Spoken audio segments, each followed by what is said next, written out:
Salam, tərtib etdiyim MIG sınaq 1 testlərindən bir nümunəyə baxaq.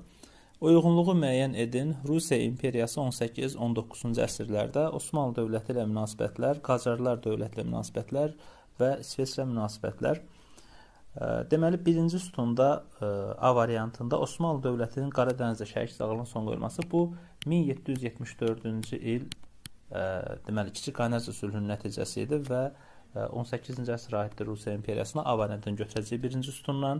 Prus sülhünün imzalanması ilə Azov qalasının Osmanlı dövlətinə qaytarılması 1711-ci ildir, 18-ci əsrdir, amma bu cavabı götürməyəcəyik. Çünki Rusiya imperiyası Rusiya 1721-ci ildən sonra imperiya adlandırıldı. Bu isə imperiya dövrünə düşmədiyi üçün götürməməliyik. Əsr uyğun gəlsə də burada əslində bu sualda iki şərt var.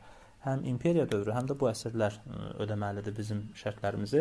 Sarıqamış əməliyyatında Rus ordusunun qələbə qazanması 1914-15-ci illər həqiqətən də burada Rusiya imperiyası qələbə qazanıb, amma əsrə uyğun gəlmədiyi üçün 20-ci əsr olduğu üçün C-ni götürməyəcək. Birinci sütunda sadəcə A doğrudur.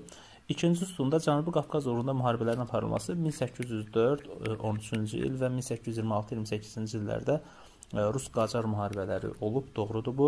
Məşrutə hərəkatın yatırılmasında iştirak etməsi yardım edib deməli Qacarlara Rusiya, amma bu hərəkat 20-ci əsrdə olduğu üçün əsrimizə uyğun gəlmir və B variantını götürməyəcək. 19-cu əsrin birinci yarısında Rusiya təzminat verilməsi nəticələn sülh müqaviləsinin imzalanması söhbət 1829-cu il Türkmənçay müqaviləsindən gedir. C-ni götürəcək. İkinci sütunda A, C olacaq. İsveçrə münasibətlər deməli İsveçrə mübarizə aparılması və Finlandiyanın ələ keçirməsi 19-cu əsrin əvvəli 1-ci Aleksandrın dönəmində olmuş hadisədir. A-nı götürəcək. Poltava döyüşündə Rus ordusu qələbə qazanıb 1709-cu ildə, bəli, 18-ci əsrdir, amma imperiya dövrünə düşmədiyi üçün bunu da götürməyəcək. Qara dəniz sahilləri uğrunda müharibə aparılması bu dövrdə Osmanlı dövləti müharibə aparmışdı buna görə. Deməli, doğru cavab olacaq. Birinci sütunda A, ikinci sütunda A, C, üçüncü sütunda isə A. Yəni, doğru cavab D variantıdır.